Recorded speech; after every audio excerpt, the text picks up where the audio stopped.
Topic है सलीब के अलंबरदार। तो इस हवाले से मैं चंद शायराना अल्फाज हैं आपकी खिदमत में पेश करना चाहूँगा। मज़हब मेरा सलीब मेरी ज़िंदगी सलीब, मज़हब मेरा सलीब मेरी ज़िंदगी सलीब, और करती है हर कदम पर मेरी रहबरी सलीब। हालेलुया। तो हमारी एक मरकज़ी आयत होगी जो मुक़द्दस पतरस रसूल के पहले ख़त उसके 3 बाब और 15 आयत से हम लेंगे, और मैं आप सबों के लिए उस आयत को पढ़ना चाहूँगा। हवाले में कुछ यूँ मरकूम है, बल्कि मसीह को खुदावंद जानकर अपने दिलों में मुक़द्दस समझो, और जो कोई तुमसे तुम्हारी उम्मीद की वजह दरियाफ़्त करे उसको जवाब देने के लिए हर वक्त मुस्तैद रहो, मगर हलम और खौफ के साथ। खुदावंद का कलाम पढ़ा, सुना, समझा और कबूल किया जाना बाइसे बरकत हो। दुनिया का एक असूल है कि दुनिया के अंदर जब भी कोई मज़हब बर्पा होता है, जब भी कोई मज़हब कोई तहरीक जन्म लेती है, तो उस पर एतराज़ करने वाले, उसके मुतल्लिक सवाल करने वाले और बहुत से इल्ज़ाम लगाने वाले पैदा हो जाते हैं। लेकिन अब ये उस मज़हब की सदाकत पर है कि वो इन चीज़ों का मुकाबला कैसे करता है। जो हमारे खुदावंद यीशु मसीह हैं, जो अपने आप में एक अपोलोजिस्ट है, अपोलोजेटिक्स है उनकी लाइफ, उनकी तालीम अपने आप में एक अपोलोजेटिक्स है। हम उनकी ज़िंदगी से काफ़ी चीज़ें सीखते हैं, लेकिन बेसिकली हमने एक चीज़ सीखी, भाई संजील ने जो पहला सेशन किया उसके मुतालिक हमने सीखा कि जो अपोलोजेटिक्स है ये ईमान का दिफा करने के लिए एक साइंस है, ये एक तरीक़ाकार है जिसके अंदर हम मंतकी दलाइल पेश करते हैं ताकि हम अपने ईमान का दिफा कर सकें। क्योंकि दुनिया के अंदर जो बाकी लोग हैं उनमें से कोई अहले फ़लसफ़ा है, कोई अहले मंतक है, कोई मैथोलॉजी को मानता है, कोई अजमई है, कोई कुछ है तो कोई कुछ है, लेकिन हम अहले ईमान हैं। और अहले ईमान पर जब उंगली उठती तो अहले ईमान का फ़र्ज़ बनता है तो वो अपने ईमान का दिफा करे। लेकिन आखिरकार पहले तो लाजम यह है कि हम ये जानें कि मसीही ईमान है क्या। दिफा तो हम बाद में करेंगे। मसीही ईमान एक बहुत लंबा टॉपिक है, लेकिन एक हर चीज़ की एक डेफिनेशन होती है। जैसे भाई संजील ने हमें अपोलोजेटिक्स की डेफिनेशन बताई, ऐसे ही ईमान की एक डेफिनेशन है। कितने लोग उस डेफिनेशन को जानते हैं? ईमान हमें कहाँ से मिला? सलीब से, खुदावंद यीशु मसीह से। बजाते खुद वो ईमान है। मेरे साथ आप हवाला निकाल लें, मैं आपको बजरिया हवाला बताता हूँ ताकि आप जान सकें। पहला करंथस 15 बाब 3 से 4 आयत। मसीह किताब मुक़द्दस के मुताबिक हमारे गुनाहों की खातर मुआ और दफन हुआ, और तीसरे दिन किताब मुक़द्दस के मुताबिक मुर्दों में से जी उठा। ये हमारे ईमान की डेफिनेशन है। आप चाहे आपसे किसी टाइम को पूछ ले आपका ईमान क्या है, आपकी ईमान की डेफिनेशन क्या है, अपने ईमान के मुतालिक बताएं, तो आप उसे सिंपली बता सकते हैं कि हमारा ईमान खुदावंद यीशु मसीह पर है। और अकीदा ईमान के तौर पर ईमानी अकीदा हमारा ये है कि वो हमारे गुनाहों की खातर मुआ, दफन हुआ और किताब मुक़द्दस के मुताबिक तीसरे दिन मुर्दों में से जी उठा। हमारे पास जो हमारा अकीदा है, रसूली अकीदा, जो हमें नकाया की कौंसल के अंदर मिला, वो सारा इसी सलीबी बुनियाद पे हमें मिला, जिसके अंदर वो हमारे दूसरे अकायद, सारे अकायद का निचोड़ निकाल कर उन्होंने हमें एक अकीदा बना दिया ताकि हम दुनिया के अंदर जब जाएं तो हम अपने ईमान के अकीदे को बता सकें, ये हम अकीदा अपने दिलों पर नक्श कर सकें।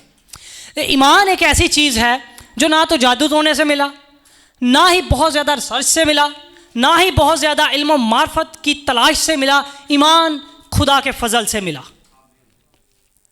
जब खुदा ने हमें यह ईमान दे दिया, खुदावंद यीशु मसीह के तुफैल, तो हम देखते हैं कि खुदावंद यीशु मसीह जब रिज़रेक्शन हुई, जब वो दोबारा मुर्दों में से ज़िंदा हुए, तो उसके बाद उन्होंने सऊद आसमानी फरमाई। सऊद आसमानी के वक्त उन्होंने अपने रसूलों के करशाद आज़म फरमाया। दुनिया का एक सेकंड मैं आपके लिए हवाला बता के पढ़ना चाहता हूँ ताकि आप भी इस चीज़ को समझ सकें। यीशु ने पास आकर उनसे कहा, बातें की और कहा कि आसमान और ज़मीन का कुल इख्तियार मुझे दिया गया है, बस तुम जाकर सब कौमों को अपना शागिर्द बनाओ और उनको बाप और बेटे और रूहुल कुदस के नाम से बपतिस्मा दो, और उनको ये तालीमात दो जिनका मैंने तुमको हुक्म दिया है, और देखो मैं दुनिया के आखिर तक तुम्हारे साथ हूँ। आमीन। ये जब खुदावंद यीशु मसीह ने अपने रसूलों को अरशाद आज़म दिया, कोई रसूल एशियाई कोशक के अंदर चला गया, कोई रसूल अफ्रीका के अंदर चला गया, कोई अरब के अंदर चला गया, कोई यूनान के अंदर चला गया, कोई लातीन के अंदर चला गया, कोई बरसगीर के अंदर आ गया, कोई अरब के अंदर चला गया। लेकिन जब ये सिलसिला शुरू होता है, ये एक ईमान की दौड़ का आगाज़ है। ये इस सिलसिले से ईमान का जो दौर है वो शुरू होता है, क्योंकि अब रसूलों ने तबलीग करनी है अपने ईमान की। जब वो ईमान की तबलीग के लिए निकलते हैं तो बज़ाहिर है अब वो दुनिया में मसीहत अभी पैदा हो रही है, अभी जन्म ले रही है। मसीही जो हैं, रसूलों ने खुद को जब मसीही उनको लक़ब मिला तो वो तो बाद में मिला, लेकिन जब वो मसीही जाने गए, अब ये एक ऐसा नाम है कि जो गैर कौमों को हज़म नहीं होता जल्दी। जब रसूल तबलीग के लिए निकले तो जिसके नाम के साथ मसीह लगता उसको दिल करे कत्ल कर दें, जेल के अंदर डाल दें, सलाखों पे जला दें, चमड़े के अंदर सी दें उनको, किसी की गर्दन उड़ा दें। औरतों को बरहना कर देते थे कि ये मसीही औरतें हैं। बहुत सी ऐसी इज़ार सानियाँ मसीहों पर ईमान के दौर में मिली इनको। लेकिन हम देखना यह है वो रुके नहीं। रसूलों ने अपने आप को रोका नहीं, कहीं स्टे नहीं किया, चलते गए, इज़ार सानियाँ सहते गए। रसूलों ने इब्तदाई ये जो अपोलोजेटिकली वर्क है ये रसूलों ने किया, क्योंकि जब वो बाहर जाते थे कलीसियाओं के अंदर, ये अहले ईमान है, कलीसिया अहले ईमान नहीं है, लोग अहले ईमान नहीं है। कोई मैथोलॉजी से ताल्लुक़ रखता है, कोई फ़लसफ़े से ताल्लुक़ रखता है, सबसे पहली बात कि उनके अपने घर के लोग ही उनके मुखालिफ थे, यहूदी उनके मुखालिफ थे। खुदावंद यीशु मसीह की हयात से ही यहूदियों ने इल्ज़ामात लगाना शुरू कर दिए थे। बज़ाहिर है कि वो आगे रसूलों पर भी ये सिलसिला यूं ही जारी रहना था। लेकिन रसूलों ने एक काम किया, जब रसूलों ने आगाज़ किया तालीम का, तो सबसे पहला उनका वर्क अपोलोजेटिकली था। हम क्या करते हैं कि हमारी कौम का जहन जो है ना वो सिर्फ मौजज़ और शफात पे अटक के रह गया है। हम कलाम मुक़द्दस के दूसरे पहलू को नज़रअंदाज कर देते हैं। कितनी जगह मुक़द्दस पौलुस रसूल हमें बहस करते नज़र आते हैं, कितनी जगह रसूलों को नाम लेकर बिदती कहा गया, कितनी जगह उन पर डायरेक्ट मुख्तलिफ़ किस्म के इल्ज़ामात लगाए गए, कितनी दफ़ा उनको संसार करने की कोशिश की गई। लेकिन वो चलते रहे। उन्होंने बहुत वर्क किया।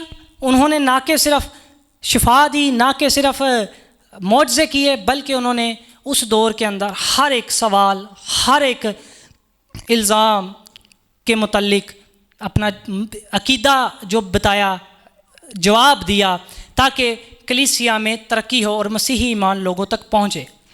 अब जैसे जैसे मसीही ईमान लोगों तक पहुँच रहा है, मुखालफत भी बढ़ रही है, मुखालफत बढ़ती चली जा रही है। लेकिन उस दौर के अंदर जितने भी रसूल हैं सब ने अपोलोजेटिकली वर्क किया, लेकिन एक प्रॉपर अपोलोजिस्ट के तौर पर हमें मुक़द्दस पौलुस रसूल मिले। मुक़द्दस पौलुस रसूल के मुतल्लिक एक रवायत है कि उन्होंने दुनिया के अंदर 70,000 किलोमीटर पैदल सफ़र करके तक खुदा के कलाम की तबलीग की है। ये कोई छोटी सी बात नहीं है। सानू इस पिंड तो दूजे पिंड पादरी कहता गड्डी च मैं जावां, लेकिन मुक़द्दस पौलुस रसूल की ये, हम इसको मैं क्या कहूँ, मेरे पास अल्फाज नहीं है कि मैं उनकी इस खिदमत को क्या कह सकूँ। 70,000 किलोमीटर पूरी दुनिया के अंदर पैदल उन्होंने सफ़र किया। मुक़द्दस पौलुस रसूल अब दुनिया के अंदर फैले। अब वो हर तरह की कलीसियाओं के साथ उनका सामना हुआ, हर तरह की बिदतों के साथ उनका सामना हुआ। अब जैसे जैसे कलीसिया बढ़ती है, बिदतें भी बढ़ती हैं, क्योंकि बहुत सारे मसलात बिदतें इसलिए खड़ा हो जाते हैं कि लोग मज़हब बदल लेते हैं लेकिन रवायात नहीं छोड़ते। लोग अपने जो पीछे चीज़ें होती हैं उनको नहीं छोड़ते। मिसालन करंथस की कलीसिया को मुक़द्दस पौलुस रसूल जब समझाते हैं, उनको क्यों समझा रहे होते हैं कि उन्होंने मज़हब छोड़ दिया लेकिन अपनी वो चीज़ें नहीं छोड़ी जो उनके पिछले मज़हब के अंदर थी। तो मुक़द्दस पौलुस रसूल के जब हम ख़तों को गौर मुतालिया करते हैं तो उनके ख़त किस चीज़ पे हैं? सारे इन चीज़ों पे ही हैं कि तुम इस चीज़ को ऐसे नहीं ऐसे करो, कलाम इस चीज़ को ऐसे कहता है। तो वो ये नहीं है कि उन्होंने कोई नया इल्हाम दे दिया, उन्होंने सारी चीज़ें कलाम से समझाई, जनाब मसीह की ज़िंदगी से सिखाई, नबियों की ज़िंदगी से सिखाया। लेकिन वो समझाते गए कि तुम ये कर रहे हो, कलाम इसके मुतालिक ये कहता है और इसे ही दफ़ाए ईमान कहते हैं। जब आप किसी चीज़ के ख़िलाफ़ कलाम मुक़द्दस की दुरुस्त तलीम को रखते हो तो उसे दफ़ाए ईमान कहते हैं, ताकि ईमान को ठोकर ना लगे। और मुक़द्दस पौलुस ने कितनी दफ़ा अपने ख़तों के अंदर कहा है कि तुम कोई ऐसा काम ना करो कि तुम्हारे ईमान को ठोकर लगे। या किसी के ईमान को तुम्हारी वजह से ठोकर लगे। अब जो हमने हवाला पढ़ा है उसमें एक वर्ड है, अगर कोई तुम्हारी उम्मीद की वजह दरियाफ्त करे। और ये जो हवाला है ये किसी एक बंदे को नहीं कहा गया, ये किसी पादरी को नहीं कहा गया, हर उस मसीही को कहा गया जो यसु मसीह पर ईमान रखता है। अब आगे जब हम बढ़ते हैं तो हम देखते हैं कि जो मुकद्दस पतरस है वो बता रहे हैं कि अगर कोई तुम्हारी उम्मीद की वजह दरियाफ्त करे, और ईमान के मुतालिक लिखा है कि ईमान उम्मीद की हुई चीज़ों का एतमाद और अनदेखी चीज़ों का सबूत है। इसका मतलब है कि मसीही ज़िंदगी में ईमान सबसे पेचीदा और खालस और ख़ास चीज़ है, और इसका दफा करना हमारा हक बनता है। लेकिन हमारा जो टॉपिक है ईमान से ही चलता है, लेकिन मेरा टॉपिक हिस्टोरिकली है। मैंने आपको बताया कि मैंने उन लोगों के बारे में आपको बताना है जिन लोगों ने इब्तदाई दौर से लेकर अब तक हम तक ईमान पहुंचाया, किन हालात के अंदर पहुंचाया, कैसे पहुंचाया, ये हमने देखना है। और आज के दौर से हमने उसकी मुनासबत देखनी कि वो कितना मिलता जुलता है। ठीक है, क्योंकि हमारे बुज़ुर्गों ने हमारे लिए बड़ी कुर्बानियाँ दी हैं, वो हमारे लिए विरासत छोड़ के गए हैं, और उस विरासत के बलबूते पर हम जैसे नौजवान आज गैर कौमों के ख़िलाफ़, बिदतों के ख़िलाफ़ चट्टान बन के खड़े हुए हैं। अब मैंने 3 जगहों पे बात करनी है, फ़लस्तीन, अरब और बरसगीर। फ़लस्तीन और अरब दोनों करीब करीब जगह हैं, दोनों के मरकज़ करीब हैं। अरब के अंदर, क्योंकि रसूलों ने तो पूरी दुनिया के अंदर तबलीग गई, तो मैंने 3 हिस्से लिए हैं। तो इन 3 हिस्सों में अरब के अंदर सबसे पहले मुकद्दस पौलुस और रसूल ने जाके मुनादी की। जब उनको मसीह ने चुना तो वो सबसे पहले अरब के अंदर गए। मुकद्दस पौलुस और रसूल के बाद अरब के अंदर तदी गए, तैमून गए, मती गए, तूमा गए, और ये 5 रसूलों ने अरब के अंदर तबलीग की। जब इन्होंने अरब के अंदर तबलीग की तो आप जानते हैं कि जो फ़लस्तीन के अंदर अगर मुख्तलिफ़ मज़ाहिब हैं तो अरब के अंदर भी मुख्तलिफ़ मज़ाहिब होंगे, और जब अरब के अंदर मुख्तलिफ़ मज़ाहिब हैं तो आप अच्छे तरीके से जानते हैं कि कोई अहले ईमान तो नहीं होगा। लेकिन इससे पहले कि हम अरब के खिते के अंदर जाएं, मुकद्दस पौलुस रसूल की ज़िंदगी बड़ी ख़ास है। मुकद्दस पौलुस रसूल जब इस दुनिया से रुखसत हो चल जाते हैं, जब उनको शहीद कर दिया जाता है, और आहिस्ता आहिस्ता उनके साथ बाकी रसूलों को भी शहीद कर दिया जाता है, और हमारे आखिरी रसूल सुल्तानुल आरफीन हज़रत यूहन्ना सन 95 के अंदर, पहली सदी सन 95 के अंदर वो आखिरी रसूल होते हैं जो बचते हैं, और सन 95 के अंदर उनकी भी वफ़ात हो जाती है। और ये वाहिद एक रसूल हैं जो शहीद नहीं हुए, वो उनको खुदा की तरफ से जो इंसान को मौत मिलती है वो मिली। लेकिन जब वो चले गए इस दुनिया से, तमाम रसूल ख़त्म हो गए, तो दूसरी सदी का आगाज़ हुआ, सन 100 का आगाज़ हुआ। तो ये एक ऐसी सदी है जिसके अंदर जो मसीहत का चिराग जला हुआ था यह आहिस्ता आहिस्ता बुझना शुरू हो गया। इज़ार सानियाँ इंतहाई बढ़ गई, इतनी बढ़ गई कि मसीहियों का घर से निकलना भी वाजिब नहीं था। लेकिन उस दौर के अंदर मुकद्दस पौलुस रसूल से एक शख्स मुतासिर हुआ, जस्टिन मार्टियर। ये लातीन के थे, ये चीज़ें लिख लें, ये नाम आपके बड़े काम आएंगे। ये जिन लोगों का मैं आपको नाम बता रहा हूँ, आप कभी खुदा करें इनकी किताबें पढ़ें, आपकी नस्लों को तबरक मिल जाएगा। ये जो जस्टिन मार्टियन है, ये यूनानी देवी देवताओं को मानने वाले थे, फ़लसफ़े को मानने वाले थे। उन्होंने फ़लसफ़े का, मंतक का किताब मुक़द्दस के साथ मुआजना किया, और इस बंदे ने मुकद्दस पौलुस रसूल की तालीमात से मुआजना किया।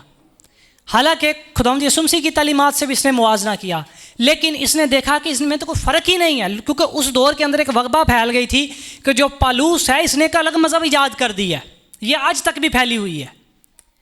लेकिन जस्टिन मार्टियर ने इस चीज़ का मुआजना किया और इसने खुदावंद यीशु मसीह को कबूल किया।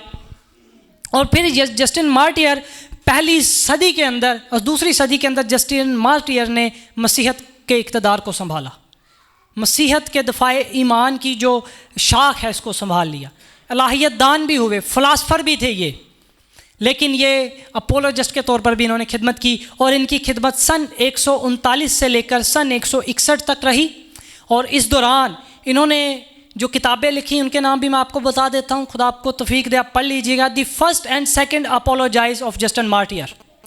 The writings of Justin Martyr, dialogue Cantrefon Judiao, the apologies of Justin Martyr, who don't speak great theory, we live them.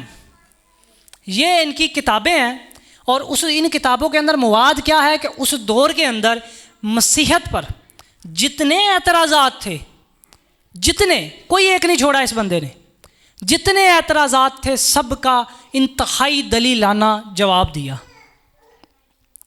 फिर इन्हें सन 161 के अंदर शहीद कर दिया गया और क्योंकि ये मसीह पर ईमान रखते थे।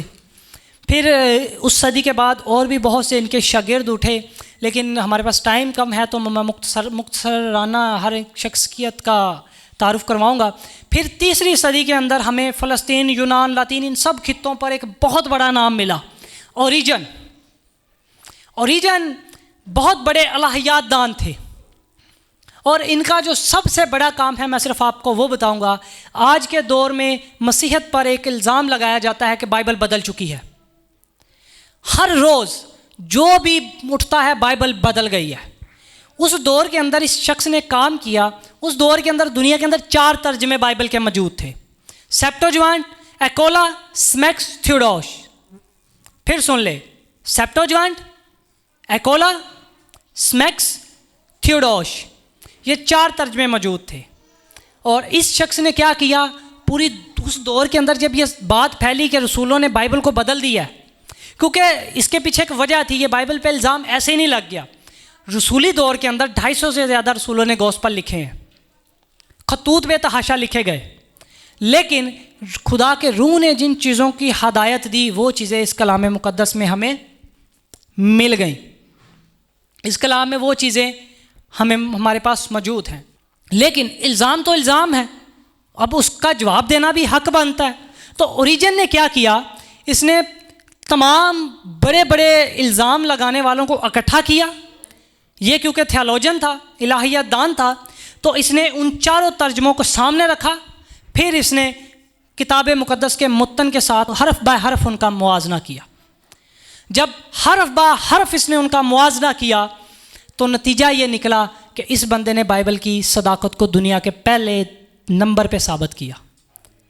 ये पहला शख्स हुआ जिसने दुनिया के अंदर बाइबल की सदाकत को साबित किया, और इसने सामने तर्जमे रख दिए, सामने मुत्तन रख दिया, और फिर इसने खुद भी एक तर्जमा किया, और फिर इसने तमाम लातीनी लोगों के सामने, यहूदी लोगों के सामने, अजमई लोगों के सामने, मैथोलॉजी को मानने वालों के सामने रख दिया और कहा कि ये बाइबल की सदाकत है, अब आप कुछ साबित कर सकते हो और कर दो। और उस दौर के अंदर कोई एक बंदा भी साबित नहीं कर पाया। हिस्टोरिकल फैक्ट है ये। इसके बाद क्योंकि ये इब्तदाई चर्च का आगाज़ था, इज़ार सानियाँ भी थी, मुश्किलात भी थी, मसलात भी थे, बिदतें भी खड़ी थीं, तो बहुत सारे हमें खुदा ने बुज़ुर्ग दिए। देवदोरस एक बहुत बड़ा नाम है, अफ्रीकांस बुज़ुर्ग बहुत बड़ा नाम है, यूसिबस, बर्तलीमोस और तरतोलियन, ये हमारे इब्तदाई बुज़ुर्ग हैं जिन्होंने हमें क्रिश्चियनिटी की हिस्ट्री दी है, चर्च की हिस्ट्री दी है। और इनकी अगर आप किताब, पाकिस्तान के अंदर इनकी किताबें मौजूद हैं, उर्दू में तर्जमा की हुई किताबें मौजूद हैं। और अगर आप इनकी किताबों का मुतालिया करते हैं तो आपको नज़र आएगा इन्होंने ना कि सिर्फ हिस्ट्री लिखी है, बल्कि बाइबल के ऊपर जितने एतराज़ात थे, जितने सवाल थे, जितने इल्ज़ाम थे, जितनी लोगों के जहनों में गलत फहमियाँ थी, इन्होंने अपनी हिस्ट्री के अंदर उनके जवाब भी तहरीर कर दिए हुए हैं। और ये आज हमें पढ़नी चाहिए क्योंकि हमारे लिए सेहत का बाइस है। क्योंकि मैं अब अरब की तरफ बढ़ूँगा, क्योंकि बाकी आपको मैंने इब्तदाई इंट्रोडक्शन थोड़ा सा जितना मैं मुख्तसर अल्फाजों में करवा सका मैंने करवा दिया है। अरब के अंदर क्योंकि मैंने आपको बताया कि अरब एक ऐसा खित्ता है जिसके अंदर सबसे पहले मुक़द्दस पालूस रसूल गए, फिर तदी गए, तैमून गए, तुमा गए, मती गए, इनके बाद इनके शागिर्द भी गए। लेकिन पहली सदी के बाद क्योंकि शागिर्द दुनिया से रुखसत हो गए, शहीद हो गए, तो अरब के अंदर भी बिदतों ने जन्म लिया। अरब के अंदर क्योंकि सबसे ज़्यादा यहूदी थे, तो यहूदी तो बहुत बड़े मसीहत के मुखालिफ हैं। तो उस दौर के अंदर अरब के अंदर जो मज़ाहिब हैं वो है पारसी मज़हब, हिनफई मज़हब, आइडल वर्शिपर्स, ज़हरा और अतारत की परस्तिश करने वाले, अस्तारात, बाल और हुबल को पूजने वाले। ये बहुत सारे अजीबोगरीब से देवी देवता इतने हैं कि गिनाए नहीं जा सकते, और ये सारे मसीहत के ख़िलाफ़ थे उन दिनों। तो उन दिनों एक बंदा यहूदी जिसने एक तहरीक शुरू गई खुदावंद यीशु मसीह की मसलूबियत और उनके मुर्दों में से जी उठनों के खिलाफ। ये अरब की बात बता रहा हूँ मैं। सबसे पहले ये किस्सा अरब से शुरू हुआ। शुरू तो फ़लस्तीन से हो गया था क्योंकि सबसे पहले वो मानते ही नहीं थे इस चीज़ को, लेकिन अरब के अंदर जब उन्होंने देखा कि मसीहत फलती बढ़ती जा रही है तो सबसे पहले उन्होंने इस चीज़ के खिलाफ आवाज़ उठाई। अब रसूल नहीं है, दिफा करने वाला कोई नहीं है, और फिर खुदा ने हमें एक बुज़ुर्ग अता किया, बुज़ुर्ग अस्तेनौस शहीद। ये इस तहरीक के ख़िलाफ़ ये खड़े हुए और इनके सामने यहूदी, उस दौर के बहुत बड़े यहूदी मुअल्लम, मुतअब्बर, तफसीरदान, यहूदी थियोलॉजन, जिनका नाम था जुल्फियो, ये इनका और इनका आमना सामना हुआ।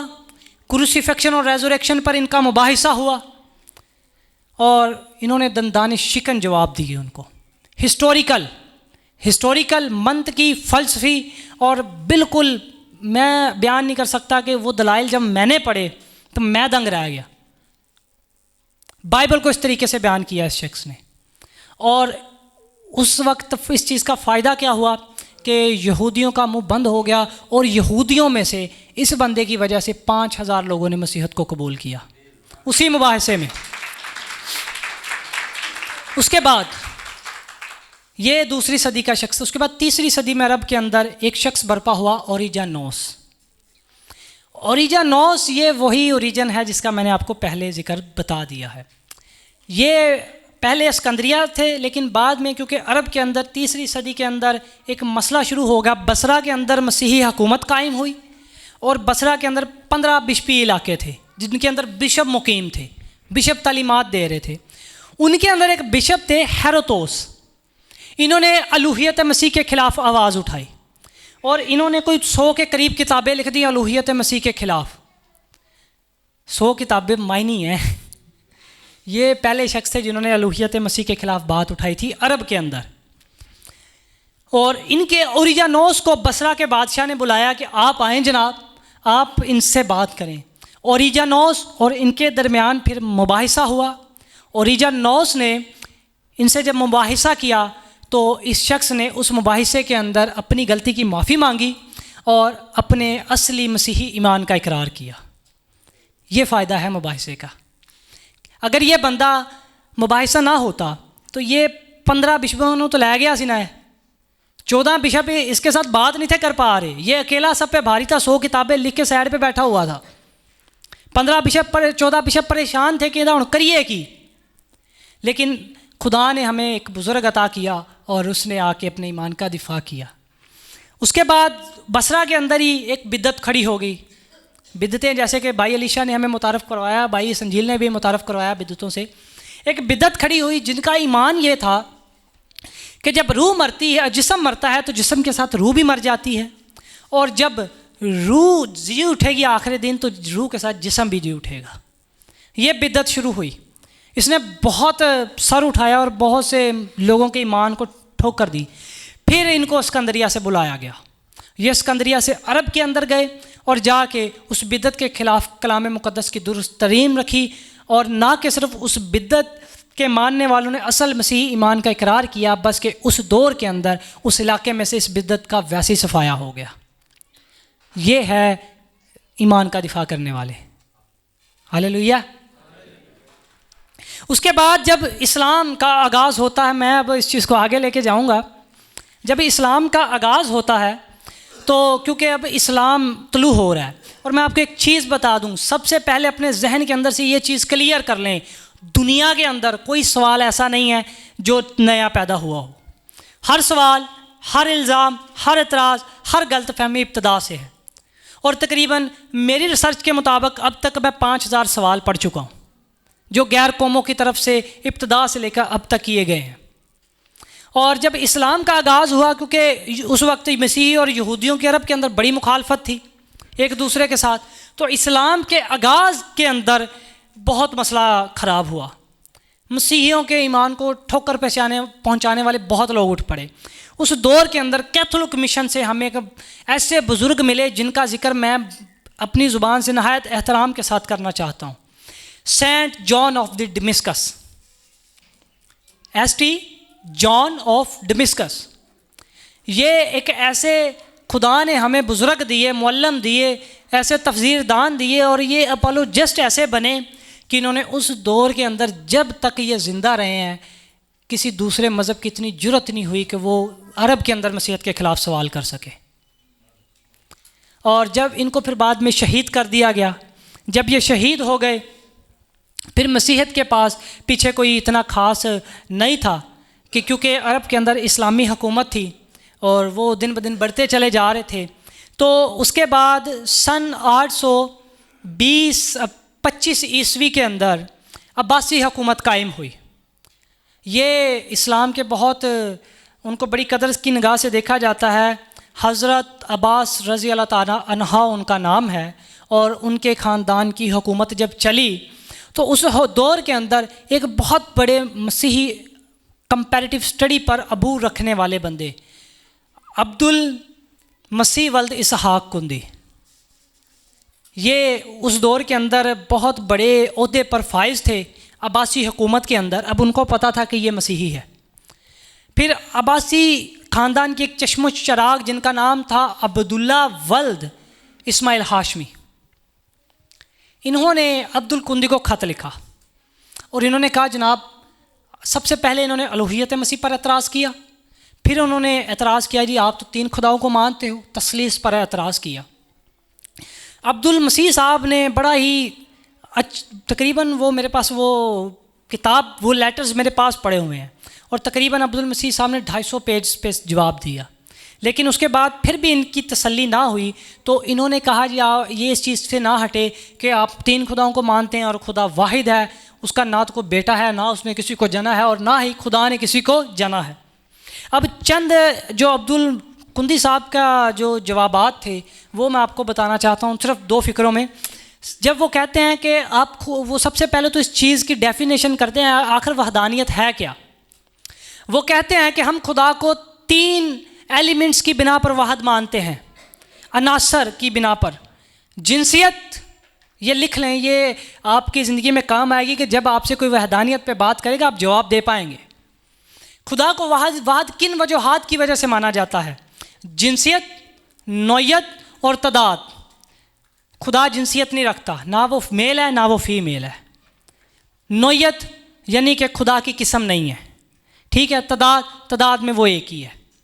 लेकिन वो फरमाते हैं कि वो इसके मिसाल की, इस मिसाल के मुताबिक एक और मिसाल रखते हैं इंसान की।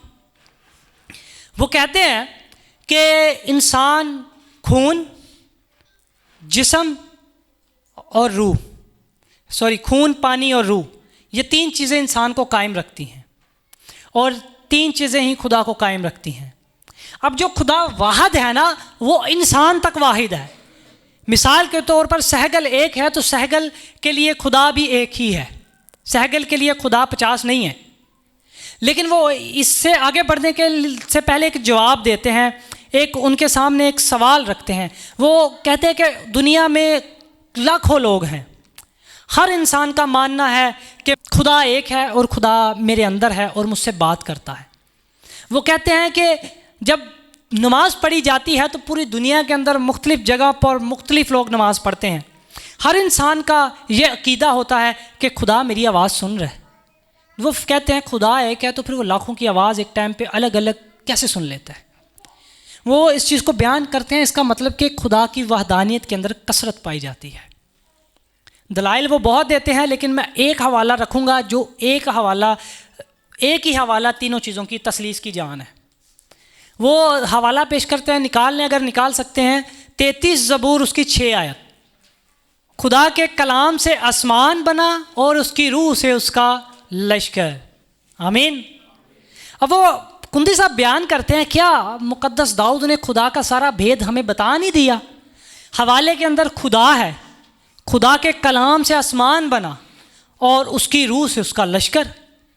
वो फरमाते हैं क्या जो चीज़ खुदा के मुंह से निकलती है, जो बात खुदा के मुंह से निकलती है वो कलाम नहीं होता? और जो चीज़ हमारे अंदर ईमान पैदा करती क्या उसकी रूह नहीं होती? वो बयान करते हैं इस हवाले के अंदर खुदा भी है, कलाम भी है, रूह भी है। वो फिर इस चीज़ को मुताबिकत देते हैं तसलीस किसके साथ? वो फरमाते हैं खुदा अपने अंदर कसरत रखता है, और क्योंकि इस हवाले के अंदर खुदा भी मौजूद है, कलमा भी मौजूद है, रूह भी मौजूद है, तो ये तीनों चीज़ें मिला के एक वाहिद खुदा बनता है। तो ये तसलीस के मतलब एक छोटे सा मैंने आपको जो मैंने पढ़ा एज ए तबर्क मैंने आप तक पहुंचा दिया एक हवाला। ये अगर आपको खुदा का रूह समझने की हिदायत दे ताकि आप इस चीज़ को समझ सकें।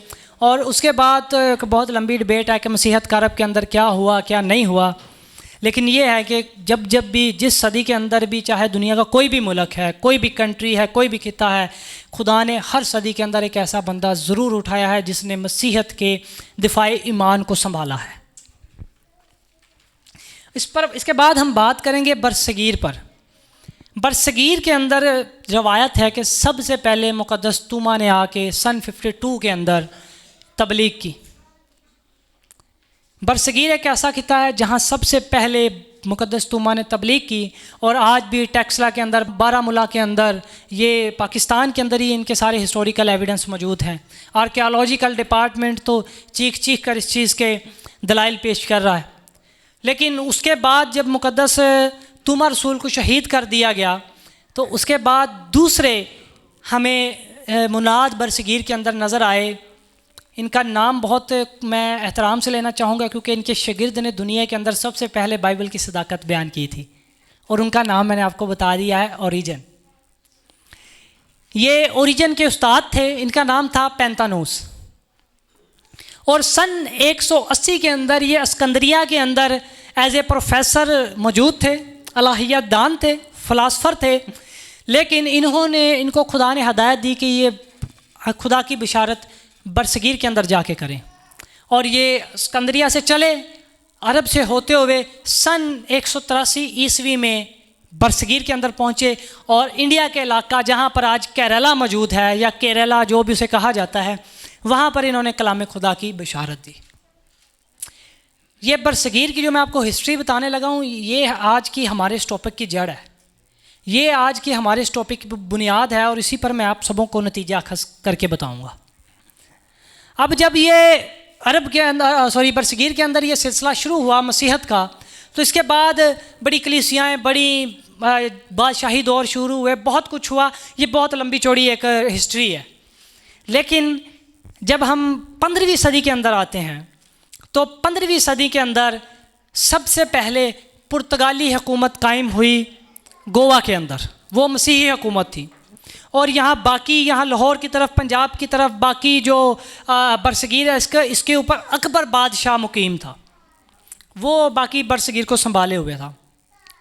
अकबर बादशाह जो था ना, उसकी एक बीवी थी जो आर्मेनिया से वो ब्याह कर लाया था, उसका नाम था मरियम ज़मानी बेगम। ये क्रिश्चियन थी, और अकबर जो था ये बहुत ना हक परस्त इंसान था, ये हक की जुस्तजू में लगा रहता था। और ये नहीं कि सिर्फ क्रिश्चियनिटी, ये हर मज़हब के बारे में जानता था। इसके इबादत खाने के अंदर डेली मुबाहिसे होते थे। अभी मसीहत का आगाज़ नहीं हुआ, मसीहत के आगाज़ से पहले की बात बता रहा। मैं आपको इस चीज़ का एविडेंस देना चाहूँगा ताकि ये किताब पाकिस्तान के अंदर मौजूद, आप पढ़ सकते हैं। इस किताब का नाम है sketch of the history of Hindustan, Harry George Keene मुसन्नफ़ का नाम है। फिर दूसरी किताब है जहाँ से मैंने ये अगला मवाद जो आपको बताना है वो उसकी भी मैं बता देता हूँ, the late empire of great Mogul. इसके जो मुसन्निफ़ हैं वो हैं फैंथोम। और उसके बाद एक और किताब है रिमेनिसेंसेस ऑफ आगरा। और फिर चौथी किताब है आर्मेनिया इन इंडिया। और फिर पांचवी किताब है मुगलिया सल्तनत और मसीहत, आर्च डीकन बरकतुल्ला। और फिर अकबर नामा एक किताब है। ये सारी आगे जो चीज़ें बयान करूँगा इन्हीं किताबों से करूँगा। इस किताब के अंदर वो बताते हैं कि इनकी एक बीवी थी मरियम ज़मानी बेगम, और उस बीवी के ज़रिए इनके अंदर मसीहत की जुस्तजू पैदा हुई। लेकिन ये अभी मसीहत की तरफ इतनी तवज्जो नहीं थे दे रहे। लेकिन फिर बिल आखिर इनकी कुछ जो इलाका जात थे वो पुर्तगालियों के साथ लगते थे, यानी कि वो गोवा के साथ लगते थे। और उस इलाके के जो लोग थे उनको पुर्तगालियों ने मसीही कर लिया था। और उन्होंने अकबर बादशाह को जजिया यानी कि टैक्स देना बंद कर दिया था। और जब इसको टैक्स देना बंद कर दिया तो फिर जो पुर्तगाली थे वो असूल के बड़े पक्के थे थोड़े जालिम, लेकिन असूल के बड़े पक्के थे। उन्होंने उन कलीसिया को इस चीज़ पे कायल किया कि तुम ऐसा करो, जो खुदा का है खुदा को दो, जो कैसर का है कैसर को दो। ये उनकी तालीम थी। उन्होंने कहा कि जो अकबर का बनता है अकबर को दो। अकबर को ये चीज़ बड़ी पसंद आई। उसने सोचा कि मेरी बीवी क्रिश्चियन है, बुढ़ी भी खुश हो जाएगी जो मैं उसकी तलीमात में थोड़ा जानागा। तो उसने मसीहियों को बुलाया। उस दौर के अंदर उसको पहली बात तो ये तालीम पसंद आई कि जो कैसर का है कैसर को दो, जो खुदा का है खुदा को दो। उसने ये मैं इसलिए बता रहा हूँ कि उस दौर से सही मसीहत का आगाज़ हुआ, आज जहाँ हम बैठे हैं इस खित्ते के अंदर। तो उन्होंने गोवा से 3 पादरियों को भेजा गया इनके यहाँ महल में। उनमें से, और ये पादरी जो थे ये सन 1579 नवंबर के महीने में चले गोवा से। 23 फरवरी 1580 के अंदर ये लाहौर में पहुँचे, बादशाह अकबर के महल में पहुँचे। और 3 पादरी थे, पादरी रोडलिफ, पादरी एंथोनी और पादरी फ्रांसिस्को। ये उनकी एक जमात थी, अंजुमन ईसवी जमात थी उनकी एक, ठीक है। ये बड़ी ख़तरनाक जमात थी। मैं इतना इसके गहराई में नहीं जाना चाहूँगा, लेकिन बादशाह ने कहा कि आप ना हमें बताओ अपने मज़हब के बारे में, क्योंकि अब दीन इस्लाम के लोग भी वहाँ मौजूद हैं। बादशाह खुद मुसलमान था। तो वहाँ पर दीन इस्लाम की तरफ से एक डिबेट हुई, जिसका पहला मुनाजरा हुआ नवंबर 1518 के अंदर। और उस मुनाजरे के उन्वान थे तसलीस इब्ने अल्लाह तजस्सम मसीह। और इन मुनाजरों के अंदर बहुत बहस हुई, क्योंकि ये पादरी भी थे, इनका ये भी ईमान का दिफा करने आए थे। इन्होंने बहुत लंबी चौड़ी बहस की इनका, क्योंकि ये डरते भी नहीं थे और इन्होंने बड़ा जारिहाना अल्फाज से इन्होंने बात की। तो मौलवी भी तैश में आ गए, लेकिन नतीजा कोई ना निकला। फिर दूसरा मुनाजरा हुआ, ये भी मुस्लिम और मसीही मुबल्लिगीन के दरमियान हुआ। ये जन्नतुल फिरदौस पर ये मुनाजरा हुआ। उसके बाद जब बादशाह अकबर ने देखा कि मौलवियों से जवाब नहीं दिया जा रहा, उस दौर के जो इस्लामी मुबल्लिगीन से वो जवाब नहीं दे पाए इन पादरियों को, कि ये पादरी बड़े कंपैरेटिव स्टडी में माहिर थे। इन्होंने हर ज़ुबान का, कुरान का, बाइबल का तफसीर और तर्जुमा अपने पास रखा हुआ था। इंतहाई दलाइलाना बात करते थे ये। फिर उसके बाद ये वापस चले गए और फिर इनको 1591 के अंदर दोबारा बुलाया गया। और तब जब ये वापस आए तो उन्होंने बड़ा काम किया। ये उस टाइम भी 3 पादरी आए और इनकी जो क़यादत कर रहे थे वो थे पादरी जेरोम ज़ेवियर। अगर आपने सुना हो तो एक बहुत बड़े पोप गुजरे हैं कैथोलिक के, फ्रांसिस ज़ेवियर, ये उनके भतीजे थे। और ये पुर्तगाल से इनके पास अकबर के पास पहुँचे और इन्होंने सबसे पहले आते मुनाजरा किया क्रूसिफिक्शन ऑफ क्राइस्ट पर, मसीह की मसलूबियत पर, और तसलीस फ़ी तौहीद पर। तसलीस फ़ी तौहीद according to Quran and Bible, ये मुनाजरे का टॉपिक था कि तसलीस को ना कि सिर्फ बाइबल से बल्कि कुरान से भी साबित करने की इन्होंने कोशिश की। तो इस मुनाजरे का नतीजा ये निकला कि अकबर ने इनको सरेआम तबलीग करने की इजाज़त दे दी। ये अब मुख्तलिफ़ इलाक़ों में जाते, इनके खिलाफ़ फतवा भी जारी हो गया कि इनको मार दिया जाना चाहिए, क्योंकि ये तबलीग कर रहे थे, लोगों को पसंद नहीं थे। लेकिन बहुत से लोग, अब जो आर्च डीकन बरकतुल्लाह साहब है, इन्होंने तो बड़ी डिटेल बताई हुई है कि इस इलाके के अंदर 4 लोगों ने मसीहत को कबूल किया, इस इलाके ने 5 लोगों ने किया, इस इलाके में ऐसे एक एक करके इन्होंने बड़ी डिटेल बताई हुई है। तो इनके तफ़ेल जो था, ऐसे लोगों ने मसीहत को कबूल करना शुरू कर दिया। लेकिन इन्होंने क्या किया कि इन्होंने ज़्यादातर अपना फोकस जो था वो बादशाह अकबर पर ही रखा, लेकिन कुछ ना बन पड़ा। लेकिन फिर बादशाह अकबर ने इनके ज़िम्मे काम लगाया। बादशाह अकबर ने कहा कि तुम ऐसा करो, एक किताब लिखो जिसके अंदर जितने खुदावंद यीशु मसीह की ज़िंदगी पर एतराज़ात हैं, जितने सवालात हैं, जितनी लोगों के जहन में गलत फहमियाँ हैं, ये सारी लिखो, इनके जवाब लिखो। और ये पादरी बड़े खुश हुए। इन्होंने सन 1602 के अंदर पादरी जेरोम ज़ेवियर ने इस किताब को मुकम्मल किया और बादशाह अकबर के महल में पेश कर दी। और बादशाह अकबर ने अपनी अंगूठी से इस किताब पर स्टैंप लगाई।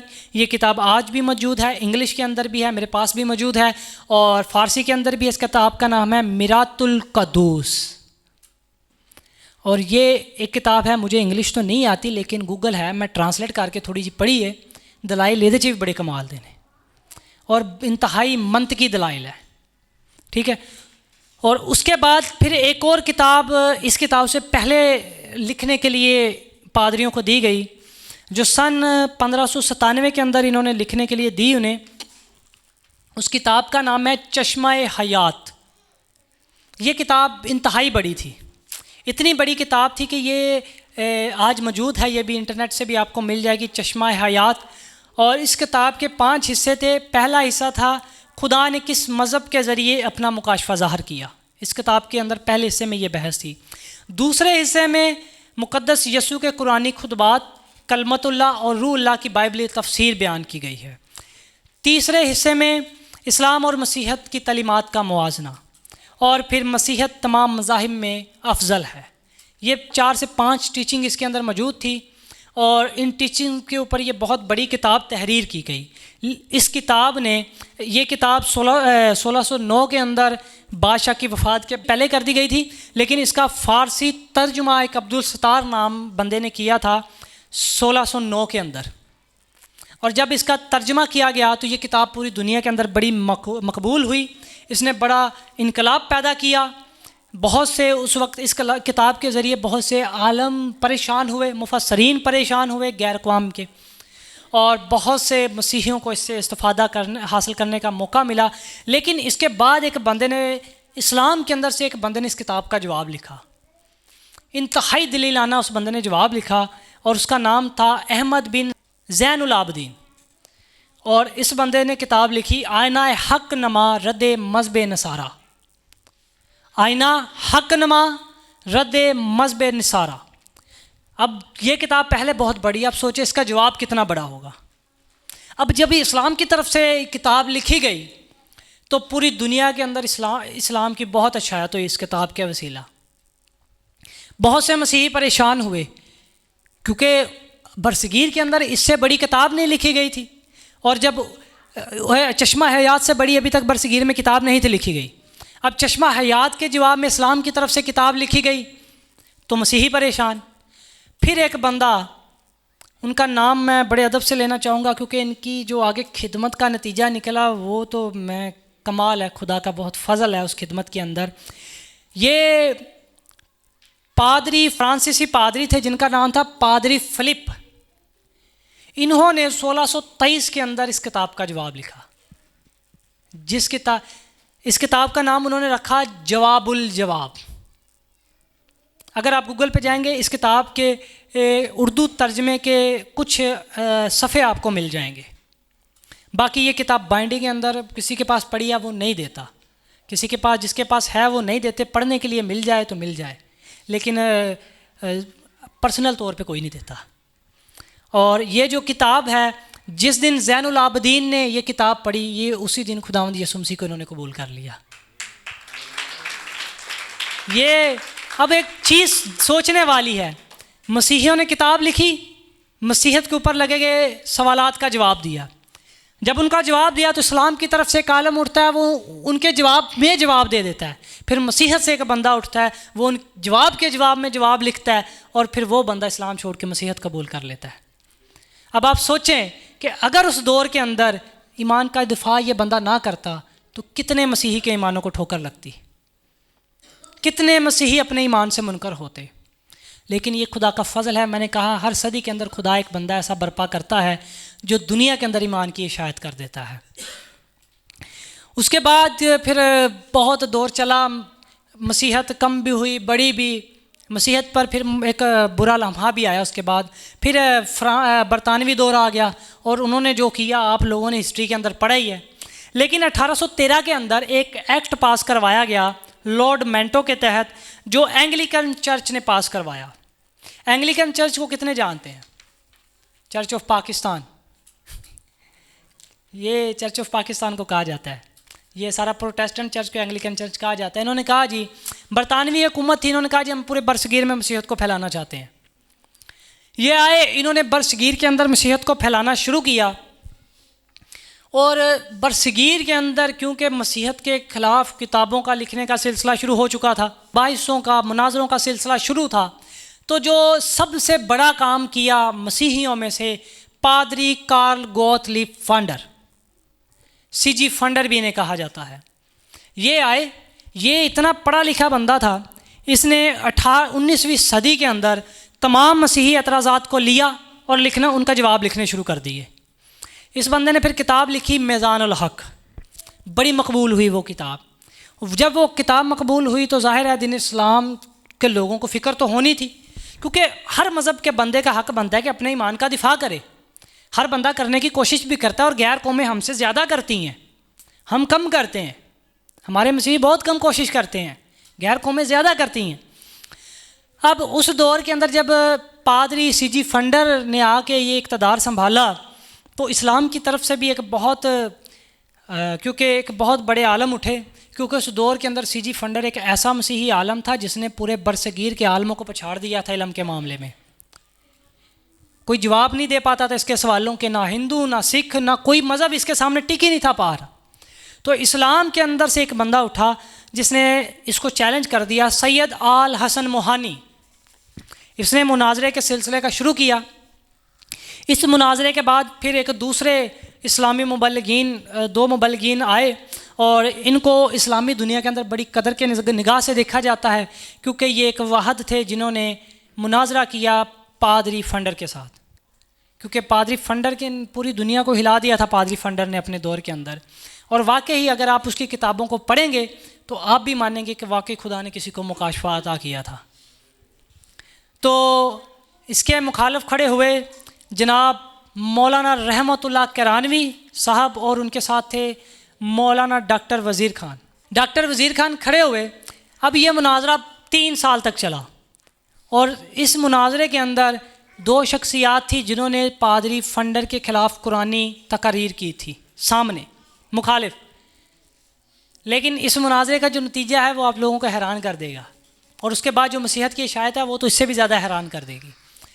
इस मुनाजरे के अंदर 2 शख्सियात थी, सफदर अली और मौलवी अमादुद्दीन लाहस। ये इस्लाम के ऐसे बड़े आलम थे कि उस दौर के अंदर लॉजिकली ये बहुत बड़े आलम माने जाते थे। और जो अमादुद्दीन लाहस साहब थे, इन्होंने 3 साल उसी मुनाजरे के अंदर फंडर और रहमतुल्लाह किरानवी साहब के मुनाजरे के अंदर फंडर के ख़िलाफ़ कुरानी तलावतें की थी। लेकिन इस मुनाजरे का नतीजा क्या हुआ? अमादुद्दीन लाहस साहब ने मसीहत को कबूल कर लिया। बहुत से मुसलमानों का ये अकीदा है कि वो मुनाजरा हम जीते, मसीही कहते हैं हम जीते। मैं किसी की बात नहीं कर रहा कौन जीता है, मैं इसका नतीजा बता रहा हूँ। नतीजा ये हुआ कि अमादुद्दीन लाहस साहब ने मसीहत को कबूल कर लिया, उनके साथ सफदर अली ने कबूल कर लिया। तो अमादुद्दीन लाहस साहब जो थे, जब उन्होंने मसीहत को कबूल किया तो वो काफ़ी बूढ़े हो चुके थे उस वक्त। अमादुद्दीन लाहस साहब ने बड़ी कमाल की किताबें लिखी हैं, आज भी पाकिस्तान के अंदर मौजूद हैं। और रहमतुल्लाह किरानवी साहब ने किताब लिखी इज़हारुल हक़, उसके जवाब में अमादुद्दीन लाहस साहब आज तक एक वाहिद शख्सियत है जिन्होंने किताब लिखी है हिदायतुल मुस्लिमीन। ये अमादुद्दीन लाहस वह इंसान है जिन्होंने इज़हारुल हक़ के जवाब में तब से लेकर, ये आज से कोई 150 साल पुरानी बात है, तब से लेकर अब तक एक ही किताब लिखी गई उसके जवाब में। और इनको अमेरिका के अंदर इनवाइट किया जाता है। ये उसके बाद मसीहत की 50 साला बरसगीर के अंदर इशायत बताते हैं।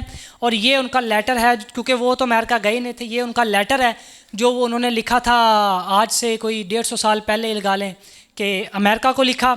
और इसके अंदर उन्होंने 100 मसीही मुबल्लिगीन के नाम बताए जिन्होंने इस्लाम से मसीहत को कबूल किया, और वो मसीहत के सबसे बड़े आलम बने। और आज मैं हमारे बड़े उनकी किताबों से इस्तिफ़ादा हासिल करके आपके सामने खड़े हैं।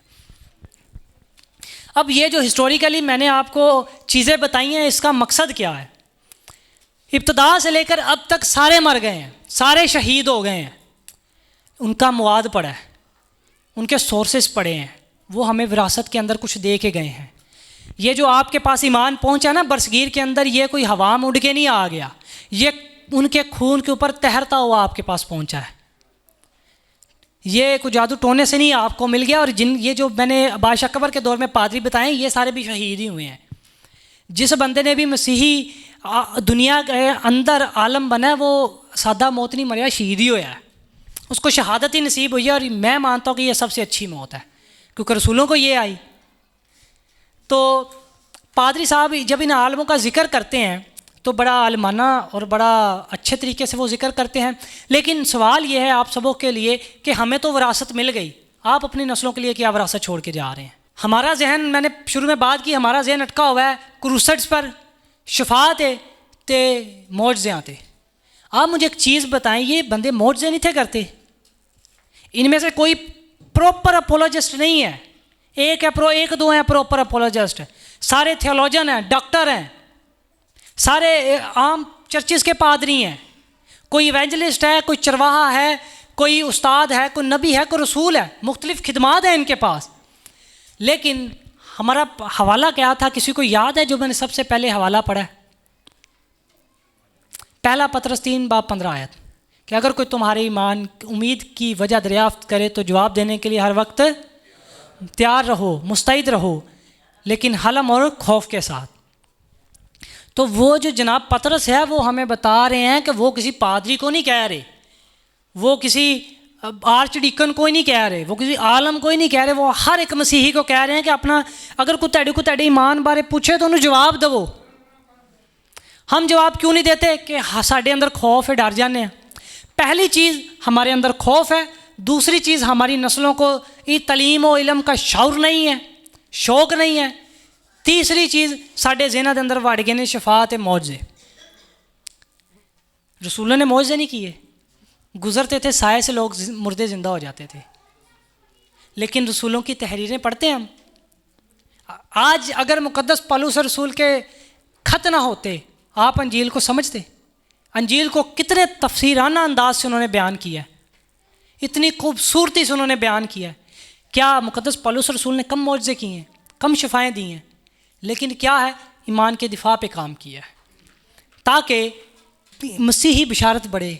हमारा इरशाद आज़म ही ये है, जब भी किसी को पादरी बनने के लिए चुना जाता है सबसे पहला काम भी उसका ये है कि गैर कौमों के पास जाए, गैर कौमों के अंदर बिशारत करे ताकि वो खुदा के ईमान को जान सके लोग।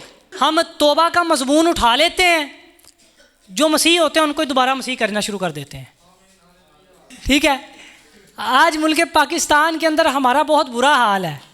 आज आप सारे, ये बातें आपसे करने का मकसद ये है कि आप सारी खिदमत में हैं। एक सिंपली बात है, एक सिंपली थ्योरी आपको देना चाहूँगा। अगर आप लोग किताबें ख़रीद लें अपोलोजेटिक्स की, जो आप तहरीरी पढ़े हैं, ये कोई मुश्किल काम तो है नहीं कि आपको कोई नया फ़लसफ़ा ईजाद करना है। ठीक है, जब आप तहरीर पढ़े हैं, अगर एक पादरी दिन के अंदर एक सवाल का जवाब भी याद करे ना, तो एक साल के बाद उसके पास 364 सवालों के जवाब होंगे और वो 364 तरीक़ों से अपने ईमान का दिफा कर सकेगा। लेकिन मैं आपको चंद चीज़ें कहना चाहता हूँ। खुदा दे वास्ते कलीसिया दी बरतरीली को काम करो। और हमारी कलीसियाँ डेड इसलिए होती जा रही हैं कि ईमान के दिफा का मतलब यही नहीं है। आपको भाई ने जब इंट्रोडक्शन कराया बता दिया कि ईमान के दिफा का मकसद यही नहीं है कि गैर कौमों के साथ लड़न लाग पो जाके। बात करो हलम और खौफ के साथ। और खौफ का मतलब ये नहीं कि वो आपको मार ना दे, खौफ का मतलब ये है कि आपने अपने अंदर ये खौफ रखना है कि मेरी वजह से ये ना हो कि वो ईमान में आता आता पीछे चला जाए। ये है खौफ, ताकि ईमान को ठोकर ना लगे। और आज कलीसियाओं के अंदर आप देख लें, हमें सिर्फ सवालों के जवाबों का नहीं जवाब देना, कलीसियाई मसलात का भी जवाब देना है। और ये पादरी का फ़र्ज़ है कि उसे इल्मुल तफसीर, इल्मुल वाज़, इल्मुल मुकाशफा, इल्मुल खुशखबरी, इल्मुल कफ़ारा और इल्मुल तसलीस, जितने मसीही बुनियादी तालीमात हैं, मसीही history, Christian history, biblical history, ये चीज़ एक पादरी को पता होनी चाहिए। तभी एक पादरी पुलपट पे चढ़ने के काबिल है, मैं ये मानता हूँ। क्योंकि मैं अभी स्टूडेंट हूँ और मैं हर दिन हर लम्हा इन चीज़ों के पीछे भागता हूँ ताकि कल को जब मैं खुदा मुझे कलीसिया दे तो मैं अपनी कलीसिया की बढ़ोतरी के लिए उनको विरासत में कुछ दे के जाऊँ। और खुदा यही चाहता है कि हम अपनी अपनी कलीसियाओं को विरासत में कुछ दे के जाएँ ताकि हमारी कलीसियाओं के किरदार से, करैक्टर से ना कि सिर्फ हमारी नस्लें मुस्तफ़ीद हों, बल्कि हमारा करैक्टर देख के गैर कौमें भी मसीही ईमान को पहचानें। आमीन। तो बहुत शुक्रिया, टाइम मैं काफ़ी ले लिया आपका, बहुत शुक्रिया। मैं इस सेशन को यहीं ख़त्म करूँगा, लेकिन मैं आपको चंद अल्फाज सिर्फ ये कहूँगा कि आप सारी खिदमत में हैं, कोई फ़र्क नहीं पड़ता, आप एवेंजलिस्ट हैं, आप पादरी हैं, आप चरवाहे हैं, आप रसूल हैं, आप उस्ताद हैं। मैं बस इतना कहूँगा कि आप सबों को अपने कलाम को इतना नमकीन और पुरफजल बनाना है कि आपको मुनासिब जवाब देना आ जाए, और यही अपोलोजेटिक्स है। आमीन।